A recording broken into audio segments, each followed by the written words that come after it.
No começo da semana passada, eu fiz esse vídeo aqui para te preparar para, de fato, setembro, esse caos, e de fato o caos aconteceu. Nós podemos ver o Bitcoin caindo bastante na semana passada. Ainda assim, na sexta-feira eu falei para vocês sobre o Fed estar enganando justamente por causa do mercado de trabalho que está pior do que de fato o mercado achava. E tudo isso vem se dando conta principalmente na primeira semana de setembro. Ainda falta algumas semanas de setembro, é justamente o que eu quero te mostrar como a gente vai passar essas semanas, as coisas importantes que estão para acontecer, principalmente na macroeconomia, e como isso vai afetar o mercado cripto como um todo. Porque nós temos dois gigantes aqui, dois bancos gigantes, falando justamente sobre essa probabilidade de ele vir com aumento de 0,25% ou 0,5%. E essa diferença realmente pode fazer um grande impacto no mercado. Então, só ficar comigo, deixar o likezinho aqui, que custa 2 segundinhos para você deixar o like nesse vídeo, que me ajuda muito aqui do outro lado, pra gente cair para dentro sem enrolação, tá? Então, vamos lá. O que temos essa semana? Primeiro de tudo, nós temos a minha viagem. Pois é, estou viajando justamente nessa segunda-feira. Vou ficar alguns dias fora porque eu vou palestrar na Modular e tudo mais, então provavelmente a gente vai sentir uma volatilidade forte aí nas próximas semanas. O segundo ponto é que nós temos dados importantes para sair nessa semana. Quarta-feira nós teremos aqui o dado da inflação americana, que acaba sendo um dado muito importante, justamente por causa daquele ponto de que, tipo, a inflação salarial vai vir, por isso que o Fed vai só baixar 0,25%, porque se ele baixar 0,5%, isso pode gerar inflação e o Fed não vai fazer isso.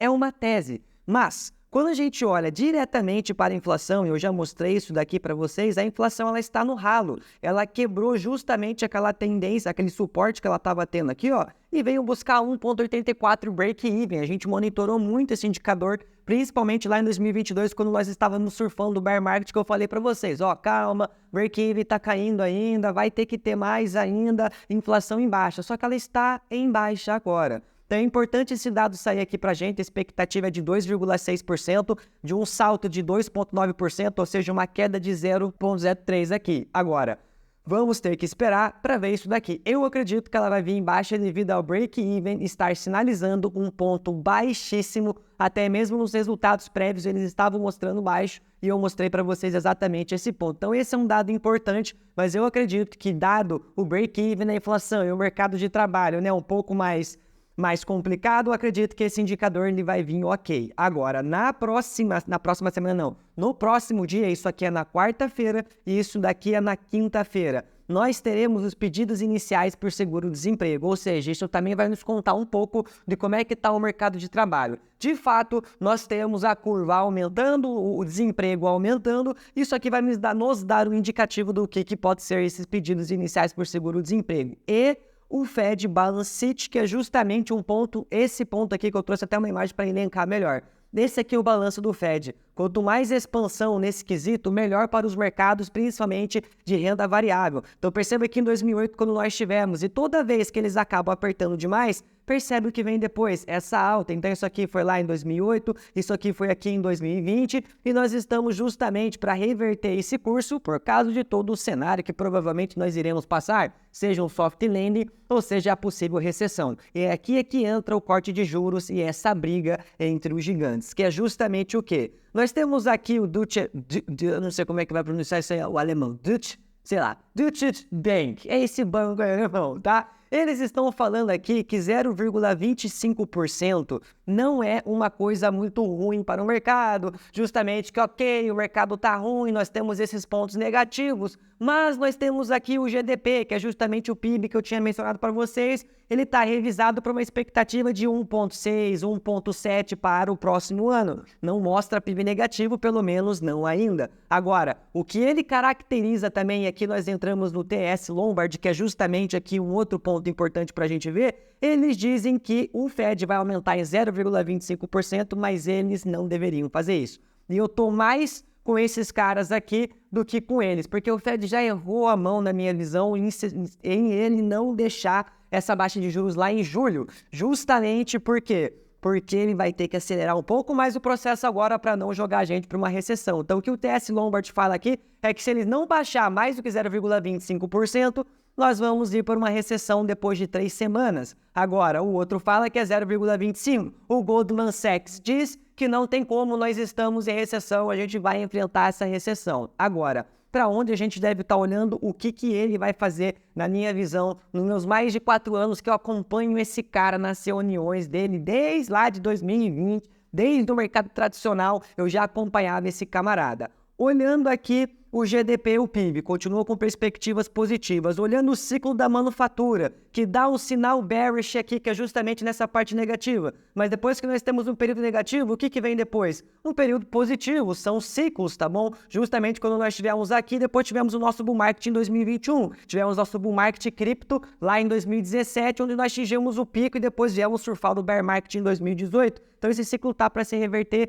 junto, meus queridos e queridas, com a liquidez de mercado. Então já falei para isso daqui, eu acho que todos os olhos deveriam estar justamente para esse ponto aqui que eu já mencionei para vocês. O Bitcoin está alagando fortemente a liquidez no M2. Ó. Perceba que a partir daqui ele já começou a aumentar. O preço do Bitcoin, ó, só caiu e lateralizou a partir daí, ó. Então a liquidez está entrando, é só paciência, ainda não romper isso daqui, tá? Se romper 52, galera, é aquele velha probabilidade de ele vir bater esses 40 e poucos aqui, 40 mil dólares, 42, 46 mil dólares. Mas é um suporte muito forte agora. Isso vai depender justamente desse ponto que estamos falando do que o tio Jeromel vai fazer. Por isso que aqui é uma questão.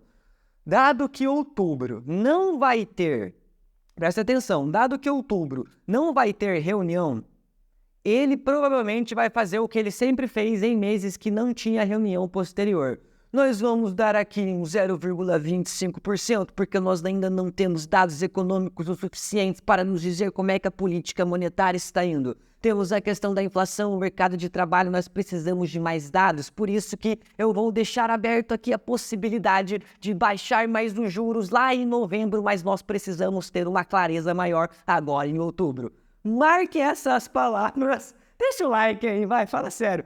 Marque essas palavras porque, cara, com base na experiência, provavelmente o que ele faça é isso e provavelmente é que o TS Lombard também é a expectativa deles, por isso que é o título bem forte, inclusive, de eles não deveriam fazer isso. Então, quanto mais rápido o Fed cortar, melhor. Quanto mais devagar, mais lateralização e mais riscos ainda continuam no mercado. Quando a gente olha daí para que vocês entendam o longo prazo como um todo, galera, esse momento é crucial, principalmente em setembro, abrindo boas alas de oportunidade de compra, principalmente se você ainda não se posicionou. Eu já vou dar uma perspectiva, um plano aqui para você conseguir navegar por esse cenário de mercado, tá? Mas paciência, principalmente nesse mês de setembro, tá? Porque historicamente setembro é horrível para o mercado, já falei para vocês já na semana passada isso, ó, 7,2% nas médias dos últimos 10 anos. Do mercado cripto. Lá em outubro a gente volta com tudo e aí nós temos esse ponto um pouco melhor, mas vai depender muito da mão do Fed, por isso que ele não pode errar em setembro. Seria muito legal se ele cortasse 0,5%,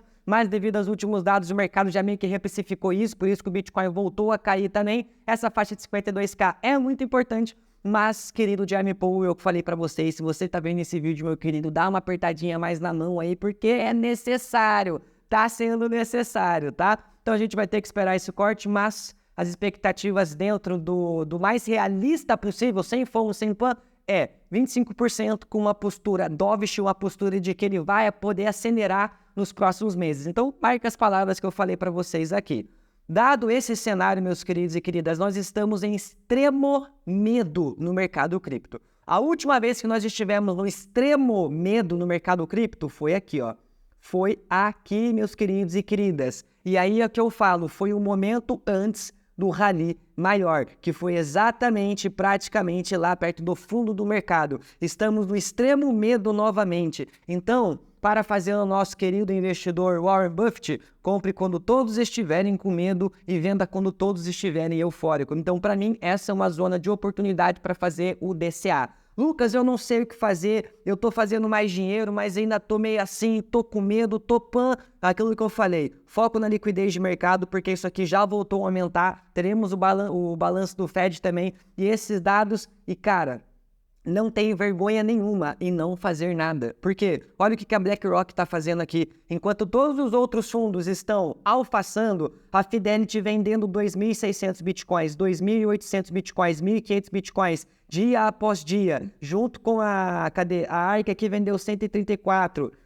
Cadê a Grayscale aqui também vendendo 800, 600, 800. Olha o que a BlackRock está fazendo. Nada. Não comprou e não vendeu. Já fazem dias. Então não fazer nada também é fazer alguma coisa. É justamente o que eu venho fazendo desde julho que eu mencionei para vocês sobre caixa. Fazer caixa, fazer caixa, fazer caixa, porque o mercado ele é volátil, ele é imprevisível e nós vamos nos ajustando justamente para esse período de curto prazo desse momento, desse mês agora, até isso se resolver, para a gente surfar com liquidez, com baixa de juros. Então, galera, o bull market, na minha visão, ele continua aquilo que eu falei para vocês, eu já venho falando isso para vocês desde o cenário de novembro do ano passado, que a gente comprou o Bitcoin, surfou todo esse ciclo, atingimos um pico, demos uma retraída para depois dar a segunda alta. Nada sobe para sempre, nada é infinito. Então, paciência, bundinha na parede, tranquilidade, caixa e mais DCA. E se não quer fazer nada, também não tem vergonha nenhuma nisso, afinal, é só ter paciência que eu acredito que a gente vai reverter. Todo mercado, todo bull market, todo ciclo, ele tem os seus FUDs, ele tem os seus medos. Essa recessão, inclusive, se o Fed conseguir fazer um bom trabalho e fazer o tal do soft landing dele, ótimo, maravilha, isso pode só estourar em 2026. Agora a gente está com todos os olhos ali, nesse mês que a gente, nessa semana que a gente tem e na semana que vem, que vai ser justamente quando ele vai falar. Então, se inscreve no canal para acompanhar tudo isso, deixa aí o seu like, tamo junto, espero você no próximo vídeo, ótimos lucros e até a próxima.